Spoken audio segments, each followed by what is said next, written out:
حضرت انس بن مالک رضی اللہ تعالی عنہ آپ فرماتے ہیں کہ ایک دن ہم مسجد نبوی کے اندر نبی پاک صلی اللہ علیہ وسلم کی بارگاہ میں حاضر بیٹھے ہوئے ہیں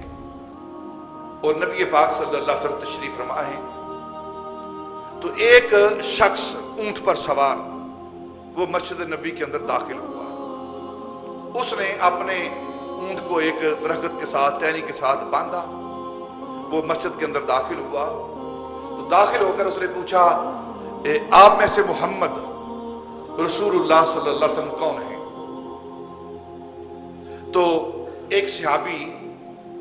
نے اس کی طرف دیکھا، آنے والے کی طرف دیکھا، اور اس نے صحابی نے اسے فرمایا کہ وہ جو تکیے کے ساتھ بیٹھے ہوئے ہیں سونے سفید چہرے والے،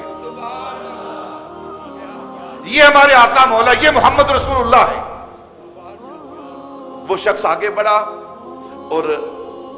نبی پاک صلی اللہ علیہ وسلم کی بارگاہ میں عرض کرنے لگا کہ میں نے چند سوال پوچھنے ہیں اور سوال بھی اونچی آواز میں پوچھوں گا، سوال بھی بلند آواز سے جاہرن پوچھوں گا، خفیہ انداز میں نہیں پوچھوں گا۔ میرے آقا تاجدار مدینہ صلی اللہ علیہ وسلم نے فرمایا ہاں پوچھ، جو کچھ تو پوچھنا چاہتا ہے، میں اسی لیے تو بیٹھا ہوں تاکہ تو سوال کرے اور میں محمد جواب دوں۔ اس نے کہا آپ مجھے یہ فرمائیے، یہ بتائیے کہ یہ جو آپ 5 وقت کی نماز کا حکم دیتے ہیں کہ 5 وقت کی نماز پڑھو، کیا یہ حکم آپ کو اللہ رب العزت نے دیا ہے، آپ کے رب نے دیا ہے؟ جو آپ لوگوں کو کہتے ہیں 5 وقت کی نماز پڑھو، تو کیا یہ حکم آپ کو اللہ نے دیا ہے یا اپنی طرف سے دیتے ہیں؟ آپ نے فرمایا مجھے اللہ نے حکم دیا ہے۔ اور اس نے دوسرا سوال کیا، یہ جو آپ امیروں سے مال لے کر غریبوں کے اندر تقسیم کرتے ہیں، زکوٰۃ جو حکم دیتے ہیں کہ اتنی زکوٰۃ دی جائے، امیر آدمی صاحب نصاب وہ غریبوں کو اپنی زکوٰۃ اپنا مال دے، تو کیا اس کا حکم آپ کو اللہ نے دیا ہے؟ آپ نے فرمایا ہاں مجھے اللہ نے حکم دیا ہے، اس کا زکوٰۃ کا حکم مجھے اللہ نے دیا ہے۔ اور پھر اس نے تیسرا سوال کیا نبی پاک صلی اللہ علیہ وسلم کی بارگاہ میں،